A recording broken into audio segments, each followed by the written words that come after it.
मैं गैर मुस्लिम था, मैंने सफ़र करना था, किसी दूर जगह जाना था।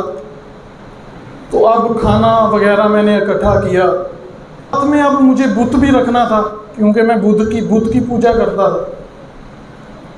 तो मैंने बुत उठाया पत्थर का, तो वो वज़नी बहुत था। मुझे ऐसा लगा कि कहीं मैं इस बुत के नीचे आके मारी ना जाऊं, इतना वज़नी है ये, इसको मैंने उठा के इतना सफ़र कैसे करना है। मैंने फिर सोचा कि मैं ऐसा करता हूँ कि मैं किसी ऐसी चीज़ का बुत बनाता हूँ जिसका वज़न थोड़ा हो। कहते हैं मैंने आटा गूंदा, आटा गूंद कर बुत बनाया, उसको सुखाया। सूखा तो वज़नी बिल्कुल वज़न कम था, आटे का बना हुआ था, सूखा हुआ था। मैंने उठाया और सफ़र पे निकल गया। अब रास्ते में जाते जाते सफ़र लंबा था।